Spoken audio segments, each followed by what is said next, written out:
Oppo Reno 14 5G എന്ന പുതിയൊരു smart phone ഇപ്പോൾ ലോഞ്ച് ചെയ്തിട്ടുണ്ട്. ഈ ഒരു വീഡിയോയിൽ നമ്മൾ നോക്കാൻ പോകുന്നത് ഓപ്പോ റെനോ 14 5G എന്നുള്ള സ്മാർട്ട് ഫോണിനെ പറ്റിയിട്ടാണ്. ഇപ്പം നമ്മൾ ആദ്യം ഫീച്ചേഴ്സും കാര്യങ്ങളൊക്കെ നോക്കുകയാണെന്നുണ്ടെങ്കിൽ ഡിസ്പ്ലേയുടെ കാര്യത്തിൽ ഓപ്പോ റെനോ 14 6.59 ഇഞ്ചിൻ്റെ 1.5K റെസൊല്യൂഷനിൽ വരുന്ന ഡിസ്പ്ലേ ആണ് വരുന്നത്. അപ്പം ഫുൾ HD റെസൊല്യൂഷനേക്കാളും ബെറ്റർ ആയിട്ടുള്ള റെസൊല്യൂഷൻ ഇതിൽ വരുന്നുണ്ട്. പിന്നെ OLED പാനലാണ് ഇതിൽ ഉപയോഗിച്ചിരിക്കുന്നത്. ഫ്ലാറ്റ് ആയിട്ടുള്ള ഡിസ്പ്ലേ ആണ് ഇതിൽ വരുന്നത്. പഞ്ചോൾ ഡിസൈൻ ഇതിൽ വരുന്നുണ്ട്.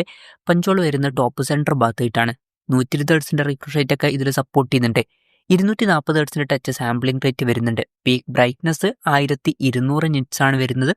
പിന്നെ 3840 ഹെർട്സിൻ്റെ PWM ഡിമ്മിംഗ് എന്നുള്ള ഫീച്ചർ സപ്പോർട്ട് ചെയ്യുന്നുണ്ട്. അതുപോലെ തന്നെ ഫോണിൻ്റെ ഫ്രണ്ടിൽ ഓപ്പോ ക്രിസ്റ്റൽ ഷീൽഡിൻ്റെ പ്രൊട്ടക്ഷനൊക്കെ കൊടുത്തിട്ടുണ്ട്. അപ്പോൾ ഡിസ്പ്ലേ ഫീച്ചേഴ്സ് മൊത്തത്തിൽ നോക്കുമ്പോൾ അത്യാവശ്യം നല്ല ഡിസ്പ്ലേ ഫീച്ചേഴ്സും കാര്യങ്ങളൊക്കെ ഈ ഫോണിൽ വരുന്നുണ്ട് എന്ന് തന്നെ പറയാവുന്നതാണ്. പിന്നെ in display finger print sensor ഇതിൽ കൊടുത്തിട്ടുണ്ട്. ഫോണിന്റെ വെയിറ്റ് വരുന്നത് ഏകദേശം 187 ഗ്രാമാണ്. തിക്നെസ് വരുന്നത് 7.32 mm ആണ്. അപ്പം ഇതിൽ 6000 mAh ബാറ്ററി ഒക്കെ വരുന്നുണ്ട്. എന്നിട്ടും ഈ ഒരു വെയിറ്റും തിക്നെസ്സിലൊക്കെ മെയിൻറ്റെയിൻ ചെയ്തു എന്നുള്ളത് നല്ലൊരു കാര്യമാണ്.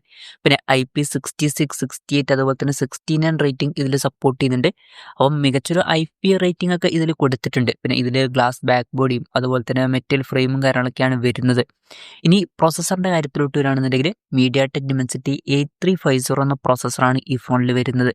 ഈ ഒരു ഫോൺ ഏകദേശം 33,200 രൂപ പ്രൈസ് റേഞ്ചിലായിട്ടാണ് വരുന്നത്. ആ ഒരു പ്രൈസ് റേഞ്ചിൽ ഇത് ഏറ്റവും ബെസ്റ്റ് ആയിട്ടുള്ള പ്രോസസ്സറാണ് എന്നൊന്നും പറയാൻ പറ്റില്ല.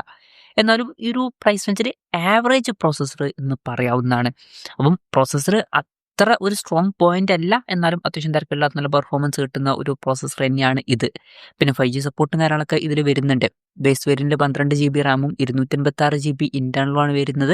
16GB റാമും 256GB ഇൻറ്റേർണലുമായിട്ട് വരുന്ന വെർഷനും 12GB റാമും 512GB ഇൻറ്റേർണലുമായിട്ട് വരുന്ന വെർഷനും 16GB റാമും 512GB ഇൻറ്റേർണലുമായിട്ട് വരുന്ന വെർഷനും 16GB റാമും 1TB ഇൻറ്റേർണലുമായിട്ട് വരുന്ന വെർഷനും വരുന്നുണ്ട്. പിന്നെ LPDDR5Xൻ്റെ റാമും UFS 3.1 സ്റ്റോറേജ് ടൈപ്പ് ഒക്കെ ഇതിൽ വരുന്നുണ്ട്. പിന്നെ ഈ ഫോൺ പെട്ടെന്ന് ഈറ്റാതിരിക്കാൻ വേണ്ടിയിട്ട് nano ice crystal heat sink ഒക്കെ ഇതിൽ കൊടുത്തിട്ടുണ്ട്. NFC സപ്പോർട്ട് വരുന്നുണ്ട്. സ്റ്റീരിയോ സ്പീക്കേഴ്സ് കൊടുത്തിട്ടുണ്ട്. പിന്നെ Android 15 ബേസ് ആയിട്ടുള്ള കളർ വൈസ് സോഫ്റ്റ്വെയർ ആണ് ഈ ഫോണിൽ വരുന്നത്. ഇനി ക്യാമറയുടെ കാര്യത്തിലോട്ട് വരികയാണെന്നുണ്ടെങ്കിൽ ഫോണിൻ്റെ പിന്നിൽ ട്രിപ്പിൾ ക്യാമറ സെറ്റപ്പാണ് വരുന്നത്.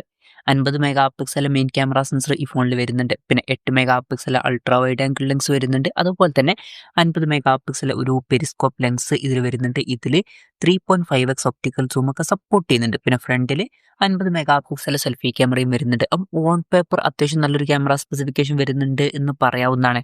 പിന്നെ റെനോ സീരീസിൽ വരുന്ന ഫോണാണ്. അപ്പം അത്യാവശ്യം നല്ലൊരു ക്യാമറ പെർഫോമൻസും ഇതിൽ കിട്ടേണ്ടതാണ്. ഇനി ബാറ്ററിയുടെ കാര്യത്തിലോട്ട് വരികയാണെന്നുണ്ടെങ്കിൽ 6000 mAh ബാറ്ററി വരുന്നുണ്ട്. അപ്പോൾ നല്ലൊരു ബാറ്ററി കപ്പാസിറ്റി കൊടുത്തിട്ടുണ്ട്. 80 വാട്ടിൻ്റെ ഫാസ്റ്റ് ചാർജ് സപ്പോർട്ട് വരുന്നുണ്ട്. നല്ലൊരു ചാർജിങ് സ്പീഡുമാണ്. പിന്നെ Type-C ചാർജിങ് പോർട്ടും ഇതിൽ കൊടുത്തിട്ടുണ്ട്. അപ്പം അത്യാവശ്യം നല്ലൊരു ബാറ്ററി സെറ്റപ്പ് ഇതിൽ വരുന്നുണ്ട് എന്ന് പറയാവുന്നതാണ്. അപ്പം ഇതൊക്കെയാണ് മൊത്തത്തിൽ ഫീച്ചേഴ്സിനെ പറ്റി പറയാനുള്ള കാര്യങ്ങൾ. പിന്നെ ഈ ഒരു സ്മാർട്ട് ഫോൺ ഇപ്പം ഇന്ത്യൻ മാർക്കറ്റിൽ ലോഞ്ച് ചെയ്തിട്ടില്ല. ഇപ്പം ചൈനീസ് മാർക്കറ്റിലാണ് ഈ ഫോൺ ലോഞ്ച് ചെയ്തിരിക്കുന്നത്. ചൈനീസ് മാർക്കറ്റിൽ ഈ ഫോൺ ലോഞ്ച് ചെയ്തിരിക്കുന്നത് 2799 യുവാൻ എന്ന പ്രൈസിങ്ങിലാണ്.